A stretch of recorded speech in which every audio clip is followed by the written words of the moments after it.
Well, I hope everyone's got sound and joined in. It's a very warm welcome from me, the Warden, to the first of what we're describing as our online Keble conversations. I'm delighted to say that by comparison with the Warden's conversations of earlier in the year and last year, we've had an exceptional level of interest in this evening's event. So that's put me in my place. And I'm really delighted to be introducing Adrian Smith and David Spiegelhalter to you to the extent that they need introduction. But before I do that, I do have a few housekeeping points which I need to make.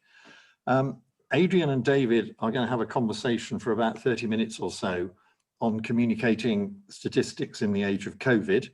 And there will then be an opportunity for them to respond to your questions. You don't have to wait until they finish speaking to ask a question, just type it into the chat box. And I'd prefer that you did so with your name, though if you do put your name in, bear in mind that the conversation, including the Q&A, is being recorded. And if you prefer your question to be anonymous, that's fine too. Everyone in the audience is muted automatically and invisible. But if you have a technical problem, as I think you already have been told, just type in your problem in the chat box and Veronica or one of the other team members on hand will try to assist. And now to the substance. This evening's conversation is between two of the country's most eminent statisticians, both of whom have a strong connection with Keble. In the early part of his career, Adrian was an official fellow and maths tutor here for 3 years or so, I think, in the 1970s. And clearly that was the foundation of his stellar career, both in terms of his research and what I might describe as his administrative roles. As I think anyone who knows anything about his area will understand, his contribution on Bayesian statistics has had a major impact, most particularly in, perhaps, as I understand it, in the clinical field in terms of monitoring tools for clinicians.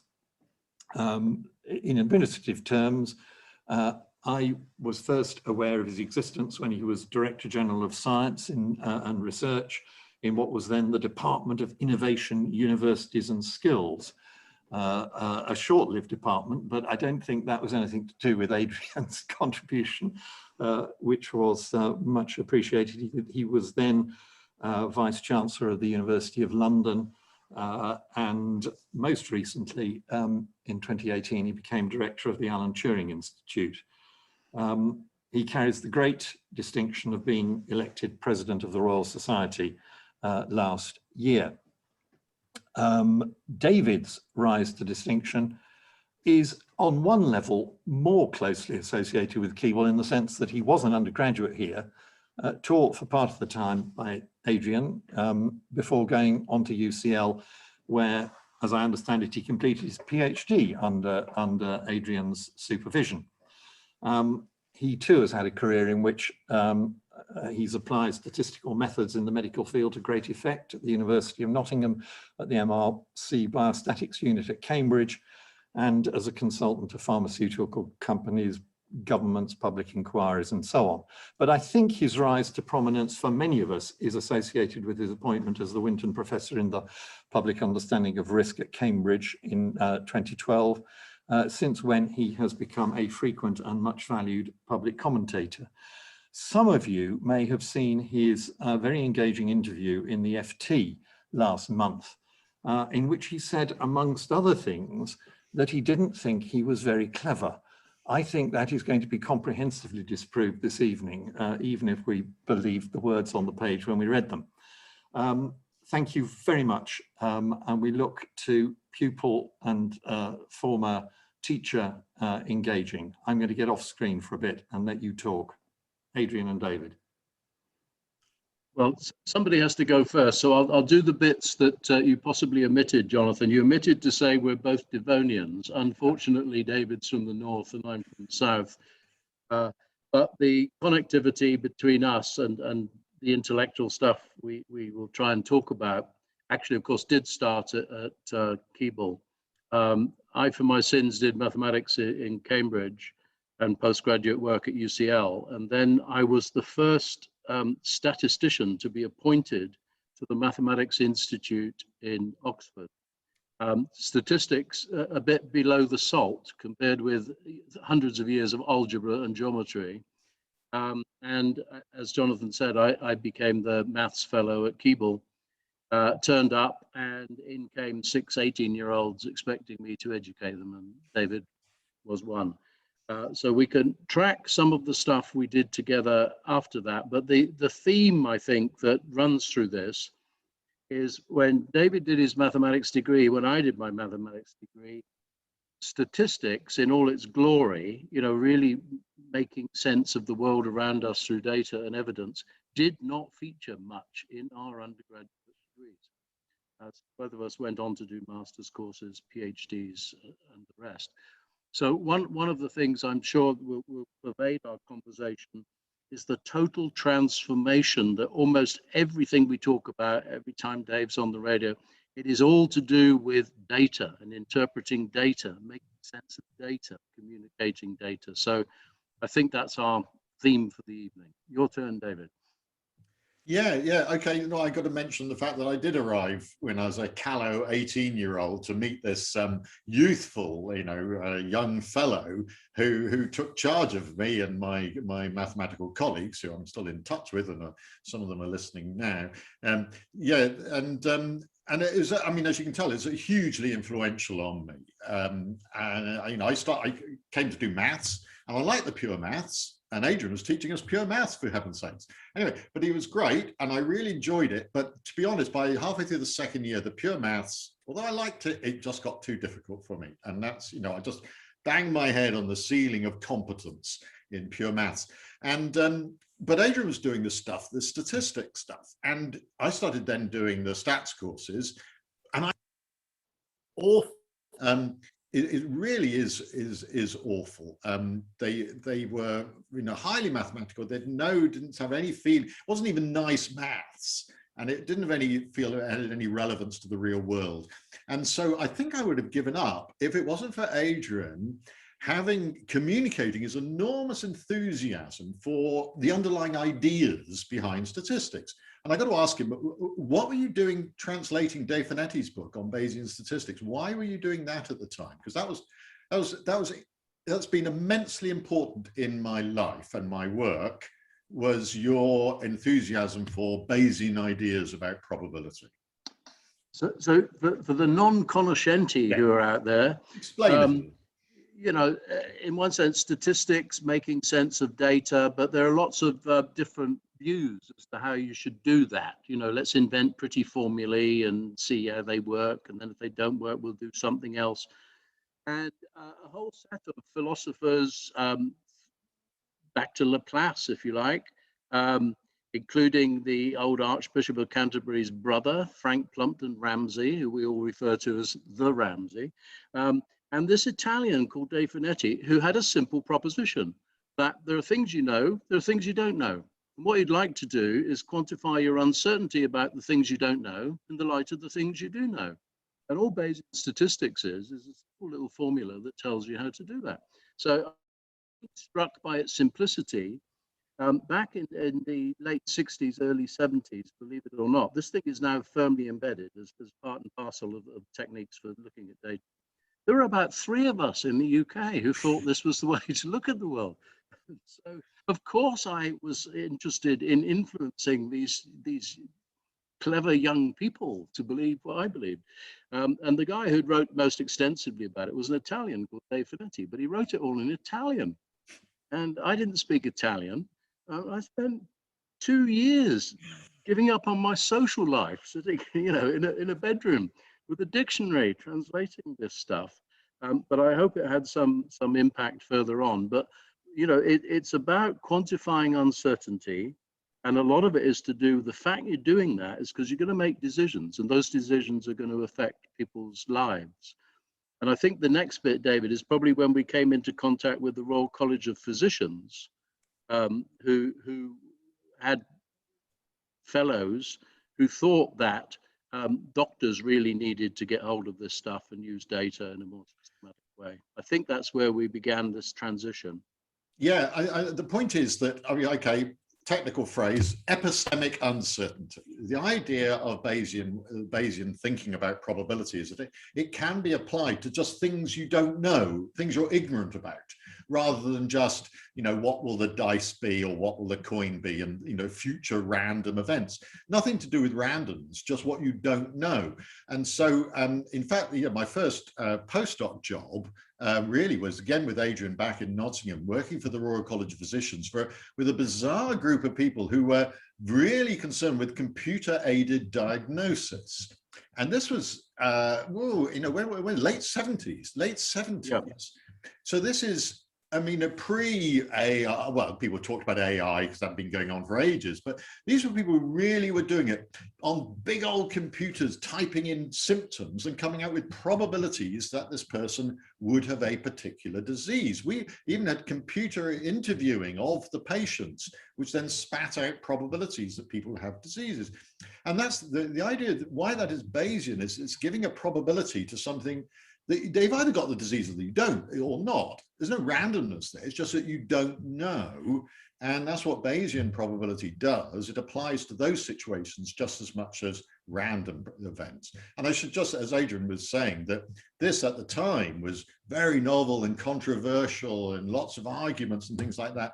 Now, if you look over the COVID pandemic, pretty well, I mean, all the modeling, Adrian, all the modeling's Bayesian, isn't it? Is there any that isn't? You know, that's just the standard approach being used by all the modelling fraternity, because you just have to put, you know, in a way, judgment, some idea of what you don't know into all the models, and that has to be put in. And now, you know, we could come on to that, you know, the computationally back then, we could only do the simplest things. It was hopeless, really, but you know, largely because of Adrian's, you know, promotion of computationally intensive statistical methods.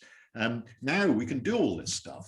It means that none of it's done with nice formulas anymore. It's just hopeless. It's all done by intensely computationally heavy methods.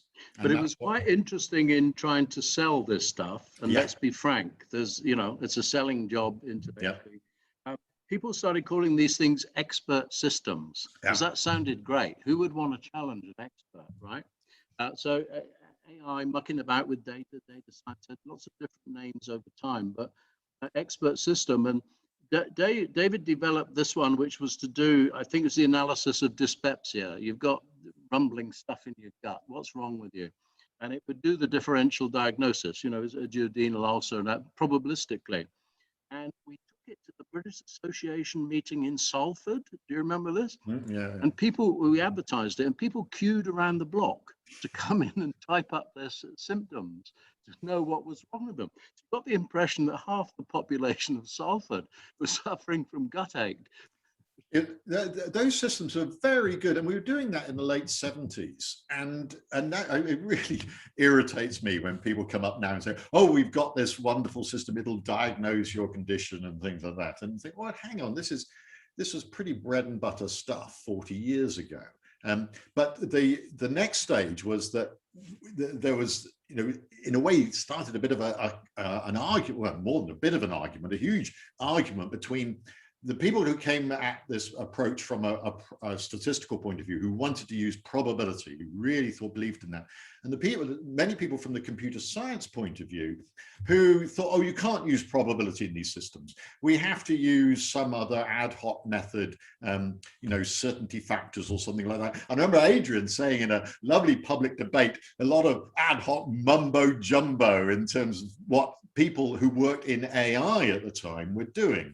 And that went into the 1980s, when there was this, you know, it was a very incredibly exciting time.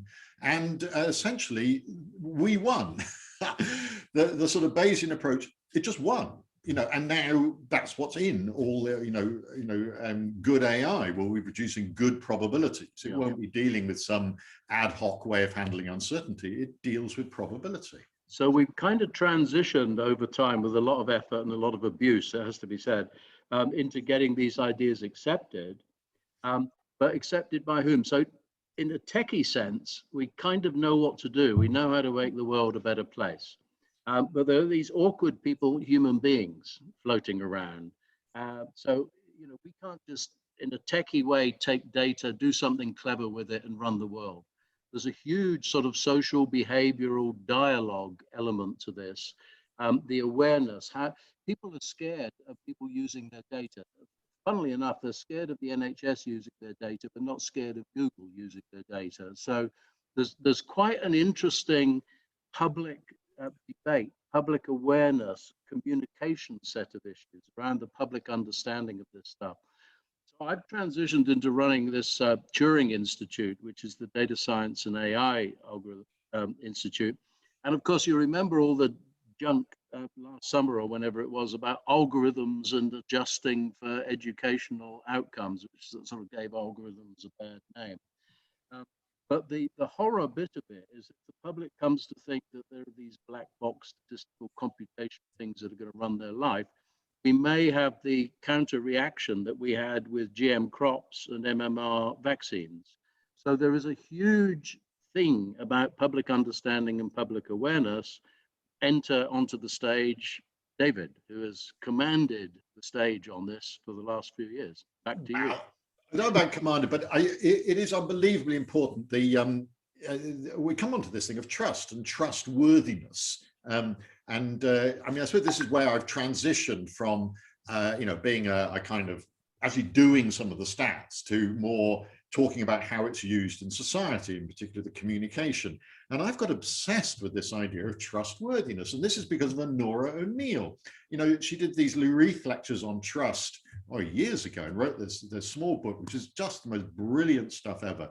And she is so cool. Kant, philosopher of Kant, and she's small, terrifying. She's on a fantastic TED talk at TEDx Parliament, where she gets in jokes and Kant, and in 9 minutes, everything you want to know about trust and trust. Everybody needs to, it's Kant with a K, David. Yeah, exactly. Yeah. So, and she's, I've never read any Kant, for heaven's sakes, but I understand there's something about duty ethics there. There's a duty, and what she says is that, it's no good all we experts wanting to be trusted. Oh yes, people should trust us, all organizations. How can we make people trust us? She says that's completely wrong. We have a duty to demonstrate trustworthiness. And it flips the whole responsibility back to us, the experts, to do this communication. And it's been hugely influential on me personally and all the work I do now with my colleagues, but also on the UK Stats Authority, which Adrian was on for ages, one of the founder people, and now I'm a non-exec on that. And there's a code of practice for statistics in this country. Now, it's not exactly riveting reading, I must say, for most people, but it's an incredibly important document because it's on the basis of that the UK Stats Authority can tell politicians off and tell off, government departments who are misusing statistics. And this has become incredibly important over COVID and over, just in the future, because as data becomes more important. And their number one pillar for statistics is trustworthiness. You should be able to be trustworthy. And a lot of that is to do with admitting uncertainty. And that means acknowledging uncertainty and being able to measure uncertainty. And we're back to Bayesian statistics again, which is the correct way to measure uncertainty when we can quantify it. Yeah. So where we go from there, in a sense, is communicating with the public as an aggregate or communicating with individuals. The stuff we've seen, from the rostrum in number 10 has been quite a lot about, if you like, public aggregate risks, is an R number going up and down, whatever it means. But I think, David and I, over time, and I wrote about this when I was president of the Royal Society, in some sense, this comes home to roost in individuals.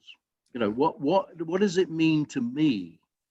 As opposed to some aggregate statistic that's published by the Office for National Statistics or a government department. Yeah. I think that was where the creation of the institute that David ran, the Winton Public Understanding of Risk, was so important. So back to you again, Dave. Oh, I mean, this comes to the absolute root of statistics, is that it is to do with aggregates. It's collecting data, putting them together, getting a picture. And people would think, oh, statisticians are just interested in averages and things. And of course, you do get quoted averages, but there's a huge move to disaggregate again, to individualize what we're saying.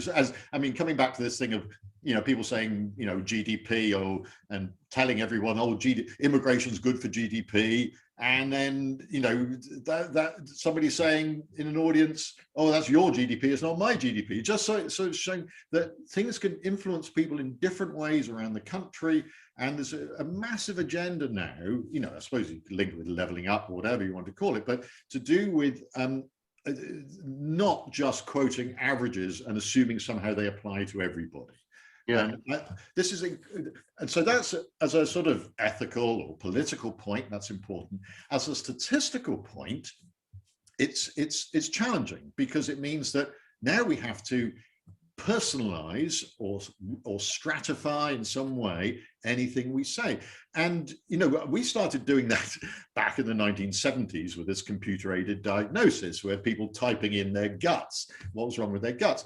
But we've developed systems now for communicating risks and benefits of treatment for breast cancer, being used by 10,000 women a month now, and they actually a week, 10,000 a week, I think, using, anyway, all around the world. But the point is, it personalizes. You put in the details of your of the cancer, and it'll give you a probability of surviving a certain length of time given different treatments. And we've worked so hard to make this acceptable to individuals, and it works. But we have to, in a sense, so it can be done, personalizing these statistics. The problem is that we found is that you can get over trust. People think, oh, that's my risk. And we're having to actually say, no, it's not your risk. This is what we might expect to happen to 100 people who tick those boxes. So there's almost this counter argument to say, because people love good technology and they start believing the stuff that the computer says as if it belongs to them. And you'd have to say, no, whatever statistics we've got, they never are you. Numbers are always inadequate. They're always inadequate to summarize someone's individual situation and their experience. All we can do is give a slightly more stratified picture for what's going on. But we can never individualize it completely. So we have this problem of trying to individualize it, and then if people start believing it, saying, oh no, hang on, don't believe this. And we're having to almost, people it's something that's found in successful AI systems, is overtrust. People start really believing it too much. Yeah, so we've got the whether it's a tension between sort of trust and understanding. I mean, Yeah. it's great the work we try to do to get people to better understand the nuances of data and statistics and risk and so on. But I think quite a long way to go. And just generalizing the conversation slightly, all this stuff in a way starts with data. We process data and then we're communicating what does it mean and what does it mean to whom. But there are quite interesting things that we might debate later about public attitude to data. Who owns it? Do you own your own medical data, or as a citizen, do you have a duty for people to use it? Adrian, do you think that the experience over the last year is changing people's attitudes? Because people have wanted this information to be, and expected that all this information is available about everybody, and we're aware of it. And whether the whole COVID experience will change people's attitude to sharing their data for the public good. Well, too sort of soon to tell, but I think this is something fundamentally to discover and understand, because it will have radical implications for how you could, for the better, transform the way the NHS works, for example. Absolutely. So people turning up at a hospital and being asked all over again for all their details that their GP has, get very angry. But then if you said something abstract, like your medical records ought to be available through the system, they'll get very angry at the thought of it. So I think there's still quite a lot of work to do. To broker in the public domain awareness, understanding, And it's no good shouting at people and say you're stupid about your health data and you don't realize how much you're giving away to Facebook and all the rest of it, who are making zillions out of you. But there is still a job to be done there. And I hope we can positively use the COVID experience, but we really do need some clever sort of social behavioral science understanding in that space. Absolutely. I mean, that's why I suppose why now I spend all my time working with psychologists and communication professionals and people like that. Can I just, before we go on to the questions or whatever, because I really would like to see what people have got to say, could I just show some of the stuff we've been doing? Sorry, can you see this slide now? Yeah, very good. Okay, so I mean, the point is, this is an example of our work that we really struggled over. This is the slide that Jonathan Van Tam showed on April the 7th, when he was explaining to people why under 30s were not going to be recommended to get the AstraZeneca vaccine, and now it's moved up to the under 40s, slightly possibly predictably. And we spent a long time on this one, working with my colleagues with John Aston and Alex Freeman.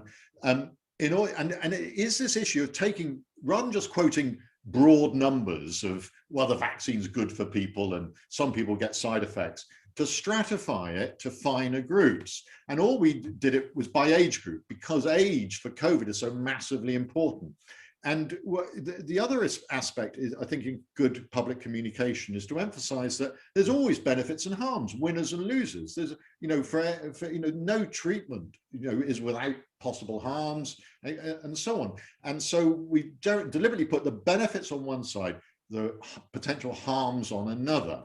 And then, we've said out of these different groups. Sorry, I got sort of knocked on the door and the dog's gone mad. Sorry, I won't answer the door.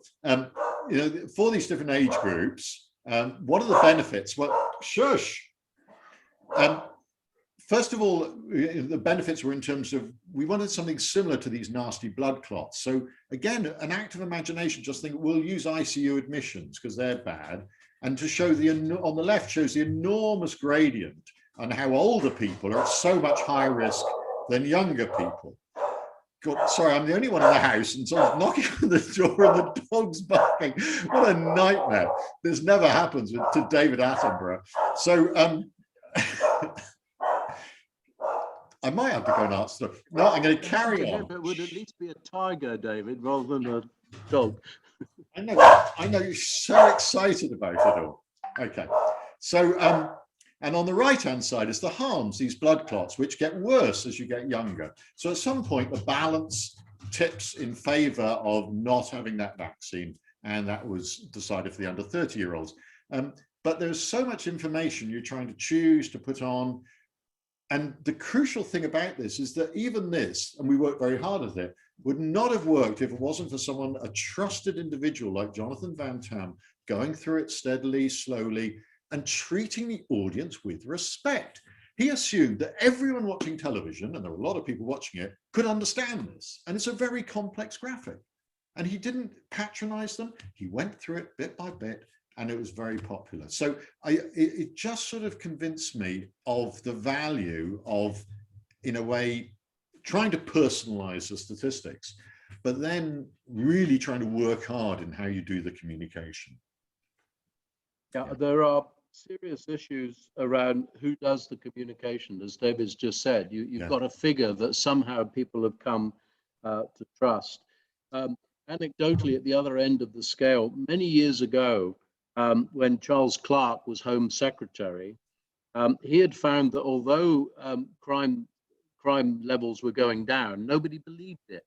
So he asked me to do an investigation. Why does nobody believe the crimes? What's the point of collecting these numbers and having policies that are making things better if nobody believes it? And so crime is one of those things which, of course, is very unevenly distributed in regions. So if the Home Secretary goes and quotes an average, people in the back streets of Liverpool think he's a liar because they know it's much worse. And people in the leafy suburbs of Gloucester, who were very relaxed, now think their life is much worse than it was, and people have been hiding the truth.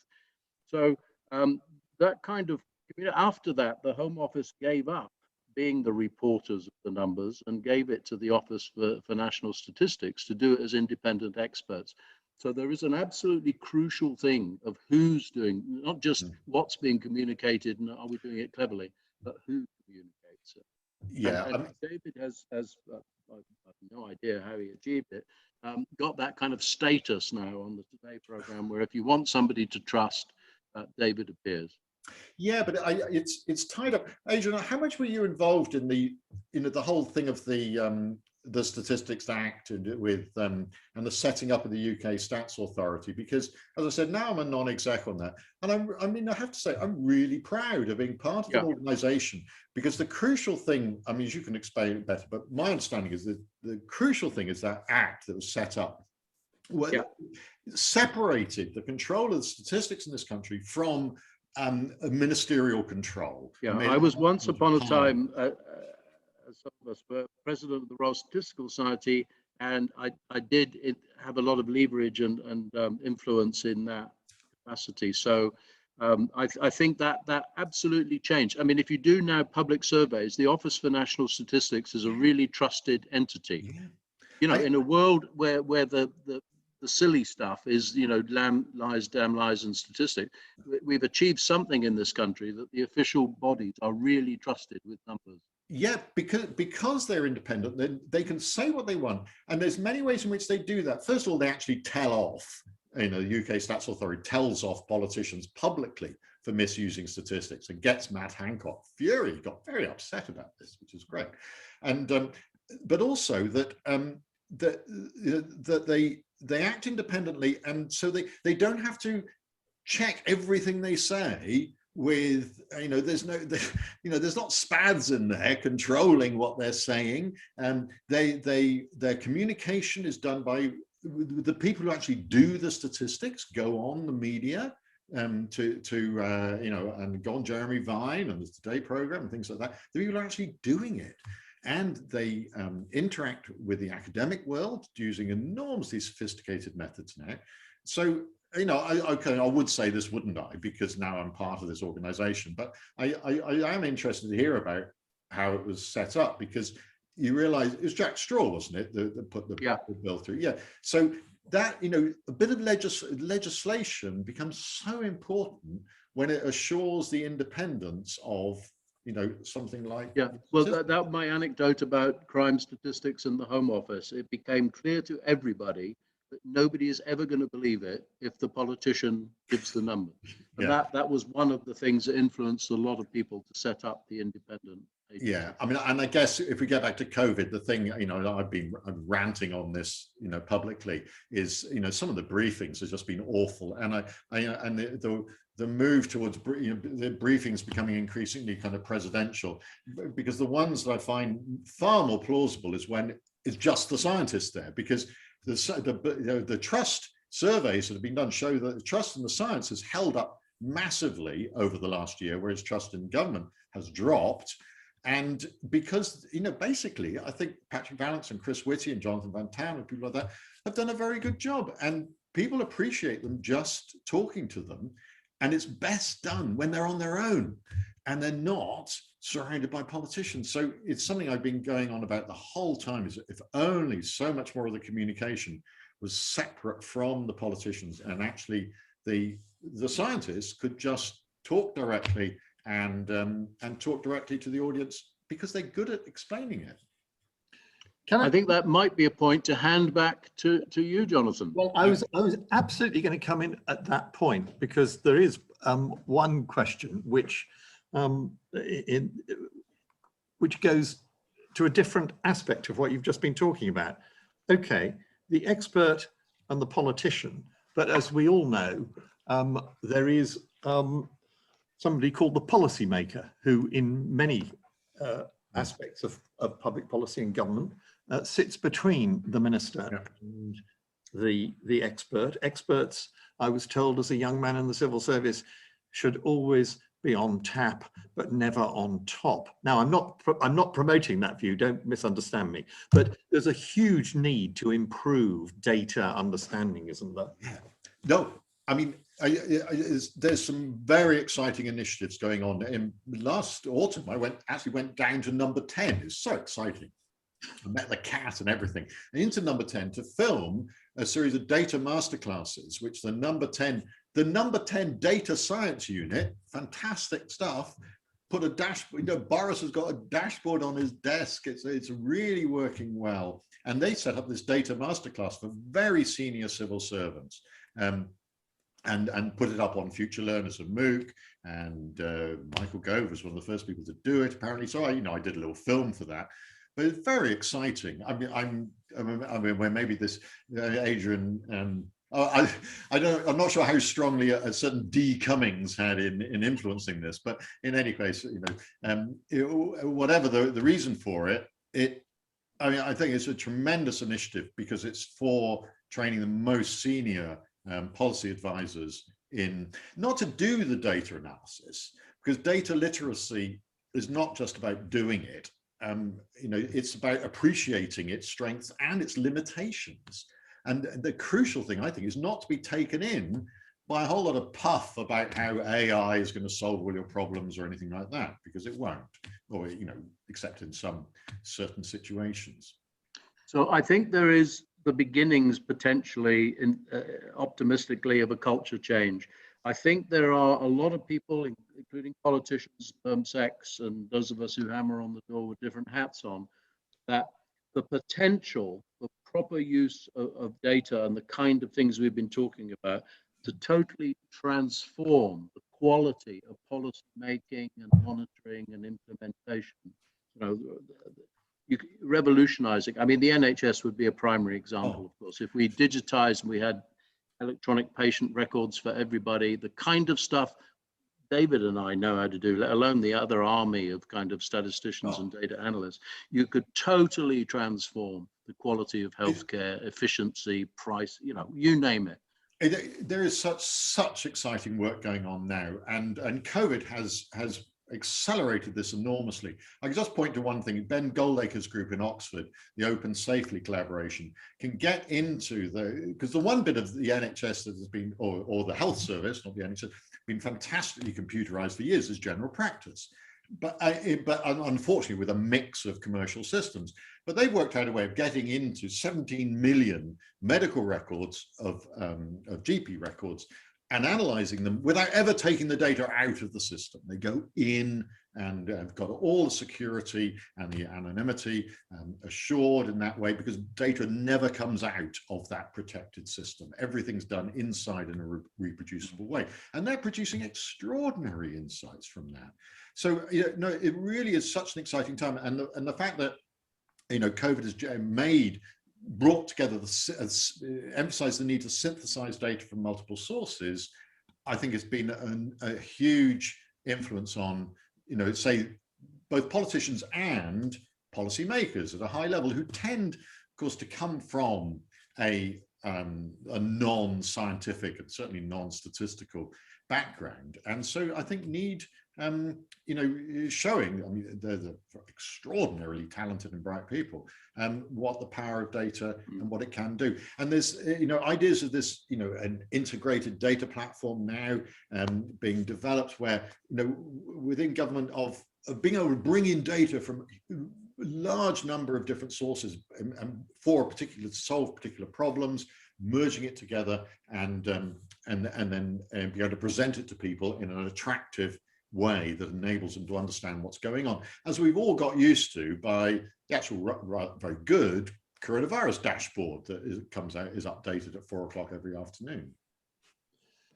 There are lots of questions coming in on the subject of trust and so on. I'd like to sort of generalize them, if I may. A number of people have referred to the concept of causal inference. And since you were both so brilliant in giving a 30-second tutorial, perhaps you can, the questions amount to, what role do you think that this might play in helping? Yeah, okay. Oh, I'm sure Adrian can answer that very well. No, I'm going to duck it horribly, but for those who aren't obsessed with the question, I mean, the perennial problem always with data is, correlation versus causality.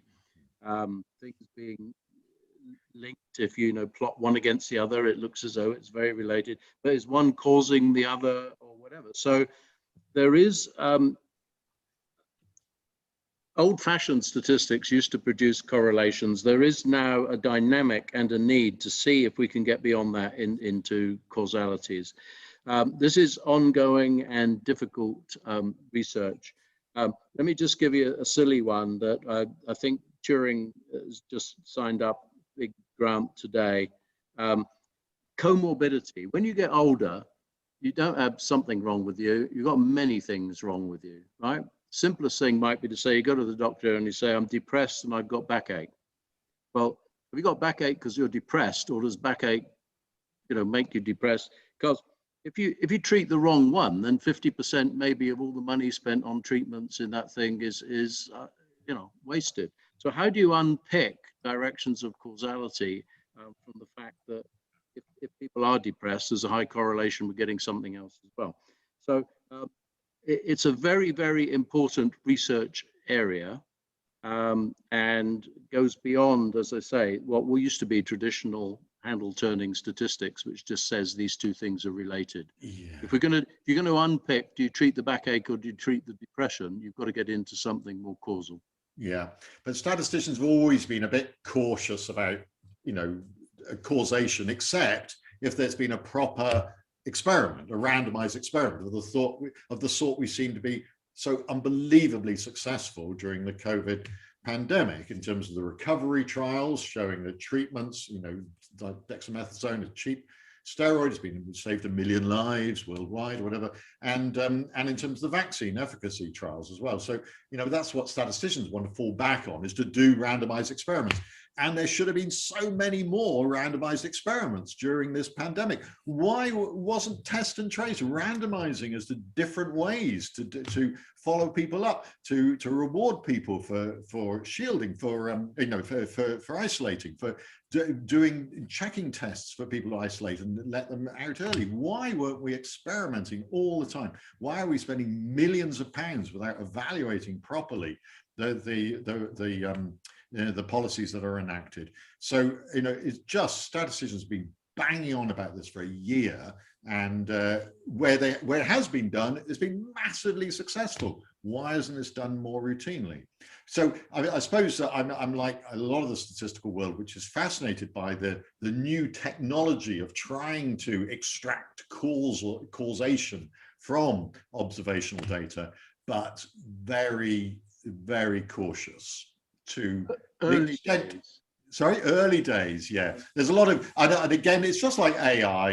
Be very wary of claims. Are these claims? Ask yourself, are these claims trustworthy?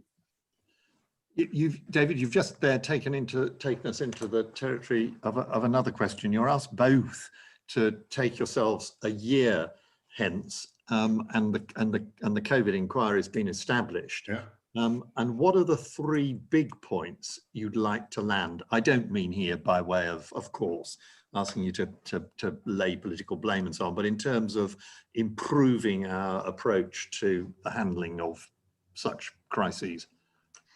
I think if one were trying to define the terms of reference, you have to separate various things. One, I think of it as learning and try not to make it a blame game.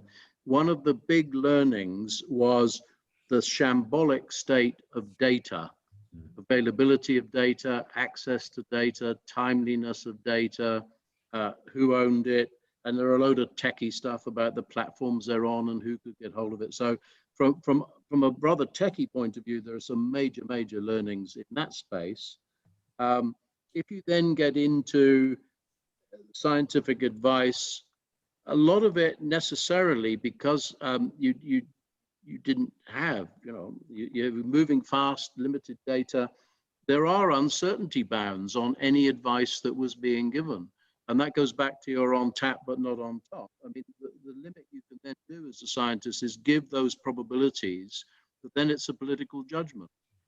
Now, it may turn out that in that space, which is a different kind of space, people will judge that the political judgments were not as good as they could have been. But that's they're very different sets of questions. So I think the important thing will be to have a taxonomy of being very clear what it is that you are trying to learn about and apportion blame in inverted commas.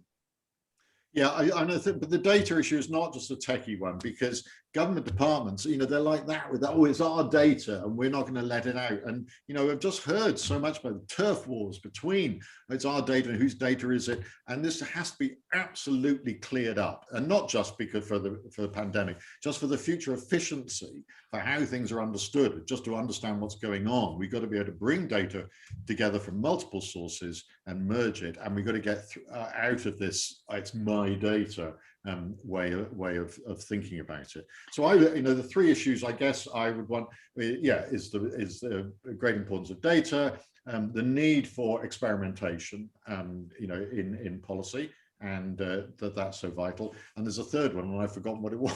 What I thought it was. It could be recognizing much more explicitly and getting the politicians to accept the uncertainty. Yes, yeah. I guess that is a general view. I'll think of the third one in a moment. Okay. Well, in the meantime, someone I think you know called Keith Oborn says he hasn't seen you for some time, David. But hello to both of you. And he's working on a project with the BCS, British Computer Society, if I'm not misinformed, on ethics in AI as an upcoming field. And he asks, given the importance of building trust, his starting point is that he would only accept an AI that could explain its decisions. Could you please discuss that for a few moments? You want me to do that one first? Yeah. No, you do. You do. What's a Turing saying about ethics? Yeah.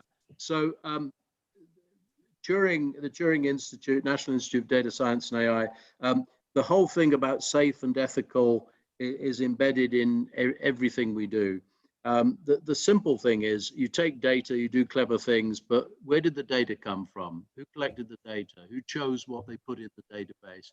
So if you're not careful, all you're doing with the clever computing and algorithms is reproducing the biases and the unfairnesses and so on that were in the original data. So there's a whole load of stuff there in how you protect against that. The other issue that Keith has raised, though, is very interesting in that if you look at the boasts of DeepMind, that it can beat the world Go champion, for example, and it plays moves that no human being could understand why it made the move. I mean, that's quite interesting. But if this were making clinical decisions, my life depended on it, I don't want it to say, oh, no surgeon would ever have made that move, So transparency is a very, very hot topic. And the problem with a lot of the kind of models where these vast data sets are processed using multi-layered neural nets and so on, basically you're fitting an equation which has millions of parameters and you play around with them until it fits and gives you answers. But if you don't know how it plays around with them, there is yet another area of how do we intellectually get our heads around trustworthiness in that space. Big issue. Yeah, I think, I quite like to distinguish two aspects of trustworthiness. There's the trustworthiness of what the system algorithm says about you, and part of that is being able to explain why it got to its conclusion and to express its uncertainty, absolute minimum requirements. And then there's the trustworthiness of what the originators claim about the algorithm. Oh, it's great, it does this. And that's to do with its fairness and its balance and who it's trained on and things like that. So I think that we need both of those. We need the algorithm to be trustworthy itself, but crucially, we need the people who are trying to flog you it to be, to be trustworthy as well. The holy grail would be the omnipotent algorithm that could check every algorithm and see whether it was safe and ethical and did what it said it did on the tin. Yeah. But the crucial thing is that this is an absolutely vital issue that is going to just become an integral part of I think of statistics. I mean that's why statistics, Adrian said, it was, really quite you just couldn't do very much when we were playing around 40, 50 years ago. But now it's become so central to all our lives that it has to develop. It's not just a technical subject. And I think, I certainly believe the thing I work on is communication. I think that, people working in this area, data science and statistics, that must emphasize that communication is absolutely vital. But the other area is ethics. And I think that, courses, if you're doing statistics, it's quite reasonable to do an ethics course as part of that. I think there's quite an interesting question being raised in the list by Rebecca Selig, and it goes to the in a way the limits of data in terms of developing public policy, and she draws on the example of mask wearing, where there was a great deal of hesitancy, I think we all acknowledge, about driving that forward until, as a matter of public policy, until data was available from randomized trials. No. Despite, you don't agree with despite the expectation of mitigation from the contagious disease experts, is her point. You don't agree, David? Well, there were no randomized trials of the effect of mask wearing on transmitting the virus. No, I mean, I think her point is that there was an expectation that the policy could only be pushed hard when there was hard data to support. Let's back off that a second. There are no published randomized clinical trials on washing your hands. So we shouldn't do it? No, fair enough. Yeah. You can't do these trials. The one trial that was done on masks in Denmark was absurd, because it was measuring whether the person wearing the mask got infected or not, and that's not the point of wearing the masks. As I said at the time, it's like testing whether statins cure your headache. I mean, there are complicated things in ongoing and messy, random social situations where you just can't get into that kind of controlled space to do that stuff. No. But just bear in mind washing your hands. Would you say that was silly because there hasn't been a randomized controlled trial? There's something to do with a bit of common sense and knowledge that if this stuff is happening because we're coughing and spewing stuff around the place, any form of barrier can't be worse, can it? Yeah.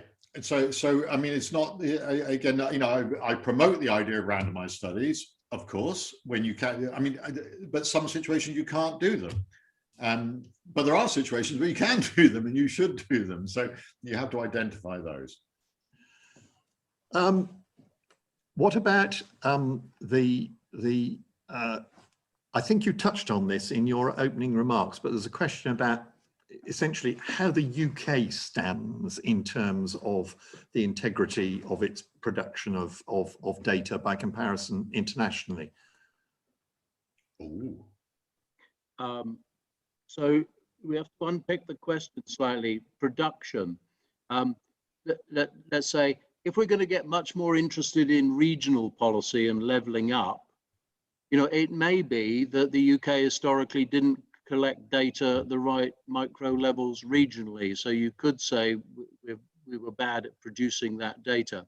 But if it means, the quality and the more ethical stuff, I would say we were as good as anywhere in the world. Yeah, I mean, again, I'm a non-exec on UK Stats Authority, and so I would say this, wouldn't I? But I think we're actually, as good as Adrian said, as good as anywhere in the world, and it's really been shown during this COVID epidemic that our national statistics have been seen to be both independent and innovative, and extremely, the infection survey and so much new stuff going on.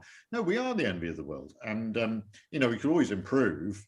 But as Adrian said, I think the crucial thing, the big movement now is diversification, is not just to look at big average pictures, of trying to make things as relevant as possible to individuals.